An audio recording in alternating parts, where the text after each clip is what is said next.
What's up guys, it's ZacoBro here, and today I'm teaching you a quick tutorial on how to make an outro just like mine, as you can see on your screen now.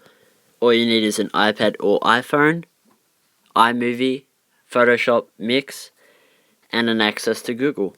So let's begin. Okay, so first we want to go to the App Store and download Adobe Photoshop Mix. It's free, so it's not going to cost you anything, and it's a really good tool to use. Next, what I'm going to get you to do is, if you have any social medias that you want to also plug in, I'm going to get you to search up what it is. So if it's Twitter, you search up Twitter icon, then you can get it, search which one you want. I suggest you use one that has a white background like this, because then it's a lot easier. Then you go and save the image, and also do the same for any other ones such as Instagram and then Facebook along as well. One of the other things we're going to do is go on to Google and also search up a background image. So if you can't think of anything, or you don't have any themes that you want on your channel, just search up cool backgrounds. You'll find a ton of awesome images. I suggest you don't use one that is like very popular, because it's not that unique, like such as this Fist, Water and Fire one. I see this one a lot. So just go scrolling through, finding whatever background would suit your kind of channel. And then once you find it, go save that to your gallery as well. And the last thing that we're going to get to show people that you actually want them to subscribe and to like your videos, and the last thing they see is this. Go search on Google a like button and a subscribe button, so then you can edit that in later as well. Try find one with a white or black background so it's pretty easy to cut out, because it will help a lot later. Now, the last thing we do before our editing is we go to cooltext.com, because if you know anything about my channel, my outro always has something like a link in the description, previous video, subscribe, like, all those kinds of things. Now, this website has hundreds of different fonts, logos, colors, and just a whole bunch of awesome things that I use to put in my text for the outro. I really recommend this, and this is the last step before we start editing. What you're going to do is put in whatever text you want, such as the name of your channel, if you want people to subscribe, link in description, all these kind of things that I already do. Get that text, change the color if you want, to match your channel or your design. Right now, just for a test, I'm going for a green and pink, because it kind of matches the background from before. Now, once we have our text and it matches whatever we wanted to make, what we're going to do is take a screenshot of it, so then all the white around it can be edited out later, and it's a lot easier to do. So take a screenshot, then after that just go to your camera roll to make sure you got it. Now the actual editing part begins. Open up Photoshop Mix, click the little plus button on the left, and you'll make a new project. Click camera roll and you'll find your images, and then you select your background. It'll take a second to load up. Once it does, what you want to do is, to make sure it actually fits, you need to crop it so it's 16 by 9. This way it will fit in all your videos, and it won't look too small or too big, or show any black slides like it is now. Now, to add a second picture, click the little plus button again that's next to the picture right below overview, and it brings up the photos again. Now I suggest you use your channel name, such as mine is ZacoBro, so then it pops out right at the top.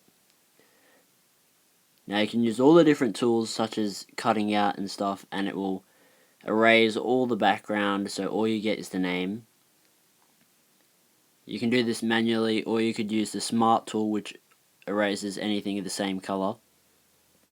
Now, to make it look really professional, what you're going to have to do is zoom in and erase all the white. You can change the brush size so it might be easier, but also you're going to have to bring the color back so it really pops out and sticks out, and is one of the things that's noticed first. So I've gone ahead and sped up the footage so you guys can actually see how the progress goes, but it's not going to look that professional. I did rush it, as you can tell by some of the white that you can still see. But the next part, after you've got it all white removed, you got to put it in position. Now, this is probably one of the most important things. Now, after you got it in position, the part that I'm wiggling here, you got to move that onto the background photo. Once you do this, there's no turning back, so if you make a mistake, it's permanently there. Now, choose your next picture, make sure it's one that you haven't already edited, and then just as usual, get rid of the white parts, and then make it to the size that you want. I'm going to speed up the footage again so you can have a look. So as you can see, sometimes the Smart Paintbrush tool doesn't always work correctly, so you will have to go back to the basic tool and do it manually. But as you can see, I did get it to the right size, I did get it all nice. And I'm doing the same thing with the Twitter icon now, but because of my positioning, now the blue actually matches up, so I could have put it on the orange side, but it would have looked a bit off. Now I'm going on to one of my other images now, and I'm getting rid of the whole background by using that basic paintbrush again. I'm getting rid of all of the white marks, so you can see the bright orange in front of that purple and blue. Now, let me remind you, I did rush this, so it doesn't look that professional. As you can see, my actual outro looks a lot better than this, but now, what it does say is link in the, and then I had to get a separate image for description, but what I'm doing is I'm basically doing the whole thing just like previously, getting rid of all that white, making everything look clean, and making sure you do get rid of all that white and making it look as smooth and as slick as possible, because that really comes down to how professional it will look. Now, after I do that, I do put a bit of a feather touch on it to make it look a little better. I'm now selecting one of my other images, the subscribe button. It doesn't take that much to do.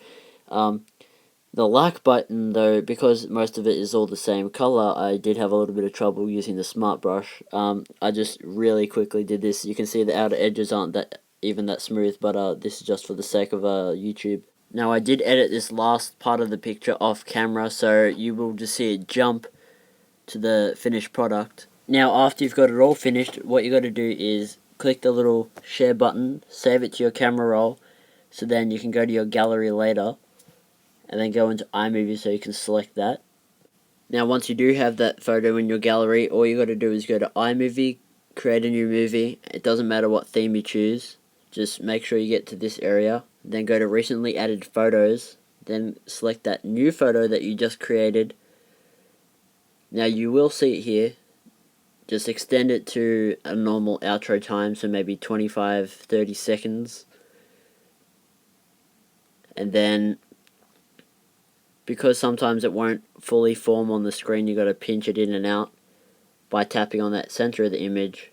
Now, all you got to do after you finish messing around is click back. Now, process the video. I suggest you use the highest quality, which for most of you will be HD 1080p. And after that's finished processing, go back into iMovie, create a new movie, doesn't matter what theme, go to recent videos, select your most recent video, which should be that picture one, and now, because you left that gap between your name and the subscribe button area, you can now import a video over that previous video area, as you can see. So, when you do want people to click on that previous video and find out what it actually was, then it will play in the background there. Now, as you can see, this is the finished product. You would put this at the end of your video, you would have some music overlaying it. You can see how that my actual video goes over and fits underneath, and it all works pretty well. Now, I hope you guys enjoyed this video. If you did like it, don't forget that subscribe button and like the video, share it with your friends. I'll see you guys next time. Peace.